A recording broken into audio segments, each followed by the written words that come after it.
We are back with another tactic for FM24, and yet again, like I've been saying, this is an FM23 tactic that we found. It is another nap tactic, actually. The first one we did a fantastic job, so we're going to try another one, this time called the Argus. As you can see, it is a sweeper keeper in support, ball playing defenders all across the back line, wing back on automatic on both the left and the right, Segundo Volantes in attack on the left and the right, and then advanced forwards up front all around. Balanced mentality, in possession, a standard attacking with passing to space, overlapping the left and right, focus play down the left and right. Passing directness is shorter, tempo is higher, low crosses and run at defense. In transition, counter press, counter, distribute quickly and distribute to the center backs and roll it out. And then out of possession, a high press line of engagement, a standard defensive line, trigger press much more often, prevent short goalkeeper distribution and get stuck in. And as always, don't forget to pause where you want to see something. I go pretty fast throughout these things. But how did it do for our Premier League teams? Well, as you can see, both Liverpool and Aston Villa doing fairly well. Liverpool coming in second, unfortunately. So really where they're expected to come in, 27, 4, and 7. 95 goals for, not too bad, but we've seen better. 85 points overall. Aston Villa with 23, 6, and 9 coming in fourth, both in Champions League spots, so not too bad. 85 goals for, not too bad, I guess, there too. 75 points overall. But while Liverpool comes in second in the league, they do get their first trophy in the EFL Cup final, 3-1 in extras against Manchester City, a doozy there, having beaten Watford, okay, but Chelsea, Manchester United, Bournemouth twice, so not a bad cup run whatsoever. Liverpool claimed their second trophy of the season in the FA Cup final, 4-1 over Fulham. Again, not a bad run there. Aston Villa out in the third round, though.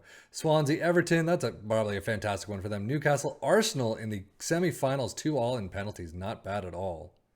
And picking up a third trophy of the season with the Europa League final against Bayern Munich, 2-1 in extras. But look at the teams. I mean, you got some teams like Toulouse, which we actually just crushed in real life, Astana, Real Betis, but you've got Sporting, you do the double, of course, but Barcelona 3-0 at Anfield, 1-2 away from home at Camp Nou, but Bayern Munich 2-1 win. A fantastic triple right there. Unfortunately, don't pick up the quadruple with the league, but, you know, you got a couple of trophies this season, a fantastic run. And if we look over all competition, you could see some fantastic runs in there. I mean, a lot of green. Look at that, just set of green all the way down, except even one draw in there against Everton. They're always going to be a hard one for us. But 5-0 over Newcastle, Bayern Munich, FA Cup. You got a couple of great matches in there. Liverpool squad stats, though, as you can see, Alisson with a fantastic amount of 57 goals. It doesn't look like their goalkeeper department. Keller only got 6, sadly. Goals-wise, though, 31 for Salah and Nunez with 28 assists, 25 apiece for Salah and Alexander-Arnold. That's got to be pretty up there in the league. 7-4-1 for Salah. Trent Alexander with 7-3-2. A fantastic sea of green there. And as we switch gears to Aston Villa, as you can see, the EFL Cup round, they did win the first one against Newcastle. Unfortunately, lost in the fourth round, 2-2 in penalties against Norwich. We've already seen their FA Cup run ran really quick. Third round out against Liverpool, 1-3. Now Aston Villa do actually pick up a trophy, and it's a big one for them. I mean, as you can see, Fiorentina beating them in penalties 0-0 in Europa Conference League final. They did have to go through Ajax. They had to go through Hajduk Split. They've got a couple of, Besiktas, not a bad set of teams. Some teams I haven't heard of or haven't really seen too much of, but they get the trophy, and that's the big one, and they're in Champions League next season, so they're doing fairly well. Overall, definitely a little spottier than Liverpool, but they've got some fantastic runs of green. Not as big, but until you get to this, from West Ham all the way down to Burnley, a fantastic set of runs. Unfortunately, Victoria Guimaraes, and Nottingham Forest, the only blemishes in that time period. Squad-wise, Diego Carlos, 56 with Emiliano Martinez as well. Goals-wise, 23 for Moussa Diaby, Ollie Watkins up there as well. Assists-wise, 18 and 17. Lucas Digne still around. 17 for Douglas Luiz. Average rating, 7.64 for Coutinho, who's not even there. But 7-2-0 for Lucas Digne. Pretty big drop right there. Data hub for both, extremely shaky defensively, very good in attack. You got some good attacking numbers. Don't even get to Premier League average and a lot of different defensive numbers, and that goes for Liverpool as well. A little bit better attacking wise, dribbles per game, okay, but shots and non-expected penalties, pretty much league leading. Unfortunately, yeah, you got a lot of defensive woes. Premier League stats, though, the two teams are up there in a couple of these categories. You've got Liverpool with 96 goals, definitely not as nearly as much as we've seen before, 85 for Aston Villa, but some of these other categories, they're just not around. I mean, you do have most dribbles made. Liverpool are up there, but Aston Villa down on the list. Most tackles won, best pass completion, nobody. Most shots for, though, Liverpool and Aston Villa 1 and 3. So not too bad. And if we look at the player overviews, you can see most goals, Haaland, of course, but Mohamed Salah up there with 20. Moussa Diabo with 16. Some fantastic results there. Assist-wise, 16 for Alexander-Arnold.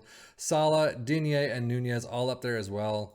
So you've got the love spreading around. Mohamed Salah with most player of the match awards with 6, but average is pretty much on that mark. Best pass completion, Alisson, of course. But most dribbles made, nobody. Tackles, you've got really nobody. Most key passes, Alexander-Arnold. I'm sure we're going to see him up there a lot. Lucas Digne up there as well. And then most shots, you got a couple of different players. Ryan Gravenberch is in there. That's interesting to see. And now switching over to the championship side with Ipswitch Town. Unfortunately, they do not get promoted yet again. In third place, though, with 26, 11, and 9, 113 goals for, not a bad tally, 89 points. Unfortunately, they do just miss out in the playoffs. Ipswich Town 5-3 on aggregate against Birmingham. Unfortunately, like I said, missing out there.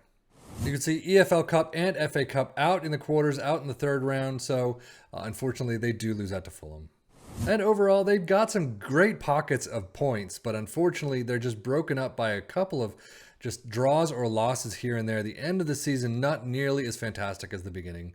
But, you know, third place is third place. Not too bad. They got into the playoffs at least. Squad-wise, you could see Connor Chaplin and Broadhead both in the tops. Goals-wise, 28 for Hurst. Not too bad. 20 for Chaplin and Broadhead apiece.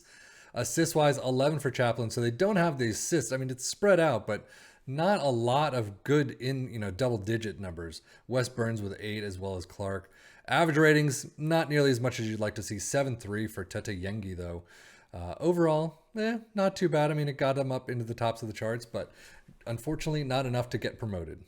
Stats-wise, again, they're in the list, but unfortunately they do not top any of the charts, except for you got most shots for Ipswich Town 725. But overall, I mean, again, not even in some of these lists, but Ipswich Town, but most tackles won, most dribbles made, you got some in there. And then if we look at the player overview, as you can see, most goals, George Hurst in there on the list with 21. Not too bad. Assist-wise, Davis and Williams. Most player of the match awards, Brandon Williams leads the charts at 8. Christian Walton, best pass completion. So you've got some players in there, and unfortunately nothing for dribbles made. You've got most tackles won, key pass, Leif Davis, George Hurst again with most shots. Overall, though, it didn't do too bad. Liverpool expected to be in second place, 85 points, not a massive tally for them, and only 96 goals. So Aston Villa kind of doing the better job here with 75 points, both in Champions League. Ipswich Town, sadly, in Championship, one more seasons. So who knows what would have happened next year. But that is it for me, Stefan FM, for the Football Manager blog channel, saying thank you as always for watching. Don't forget to like, don't forget to subscribe if you want to check out more wonderful tactics on FM24. But that is it for me. Thank you so much for watching. Take care and enjoy.